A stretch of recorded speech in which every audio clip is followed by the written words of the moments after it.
Bismillah. The hijab. Is Islam the only religion that instruct women to wear a veil? Are there other religions or cultures that instruct their women to wear a veil? Do men have to wear a veil? And what's the wisdom behind it?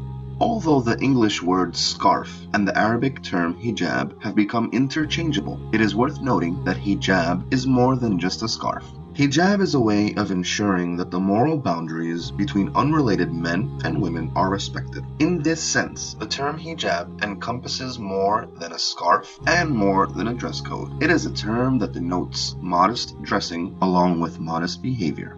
A common misconception is that Muslim women are the only ones who cover their hair. It may be true that Muslims are the only group in which most women follow the directive to cover the hair, but this was the dress code of believing women who truly submitted to God's will, i.e. Muslims. Now let's look at Christianity. True followers of Jesus Christ, peace be upon him, dressed modestly, especially his mother Mary, may peace be upon her. Throughout the Bible, there is a reference to modest dress. For instance, the first epistle to the Corinthians, chapter 11, verses 3 through 10, read, "But every woman praying or prophesying with her head uncovered disgraces her head, for it is the same as if she were shaven. For if a woman is not covered, let her be shaven. But if it is a disgrace for a woman to have her hair cut off or her head shaved, then let her cover her head."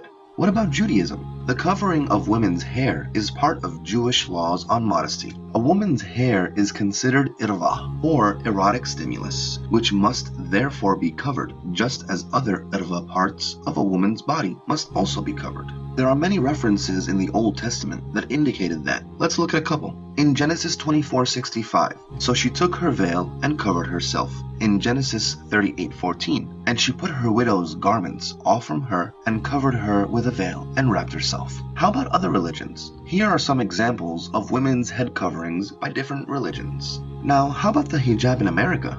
Part of early American culture, covering the hair was part of their rituals because early American generations were more religious, and it was a part of modesty and dignity. This practice didn't go away until nakedness was introduced later in the 19th century. How about the elite?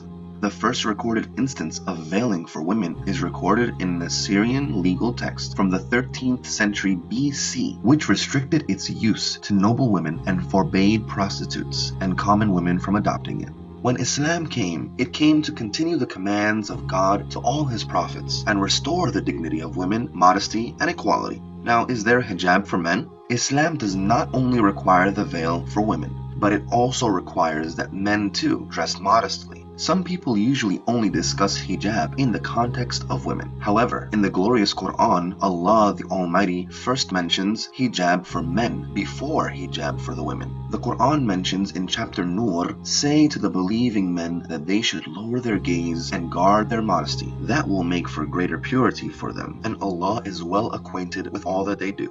So what's the wisdom behind the veil? The ultimate wisdom is that God has created us and God knows what's best for us. Hijab is a representation that the one who wears it is a Muslim. A sister who truly wears a veil should be a role model of morality, modesty, purity. She would not lie, cheat, and she is well behaved and you can trust her. The wisdom behind it is that it tells men out there that this woman has boundaries and she is not playing any games and she is definitely not a toy. If a woman presents herself as a sex object, men will treat her as a sex object.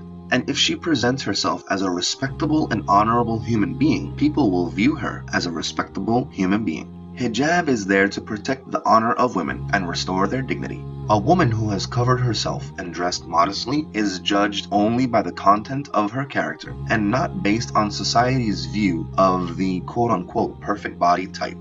She is valued as an intellectual and individual rather than an object of carnal desire. In a recent study in America, men would view women in bikinis as objects. So the more immodest you are, the more you became an object in the eyes of men. This is not acceptable behavior by men, who should lower their gazes and guard their own chastity. But these examples show the impact on society, whether right or wrong. Hijab also protects women from the burden society places on the body image. You see many women and even young girls starve themselves or go as far as to commit suicide over having an imperfect body. The amount of stress and pressure placed on women to look a certain way is not healthy or beneficial. To place impossible physical standards on women is unfair and damaging. Hijab solves this crisis. A woman's body figure is not exposed to be judged. She is valued as a human being. Hijab is the dress code of Mary, may peace be upon her, the Prophet's wives, and all honorable women. Islam came to make women as elites, not like sex objects.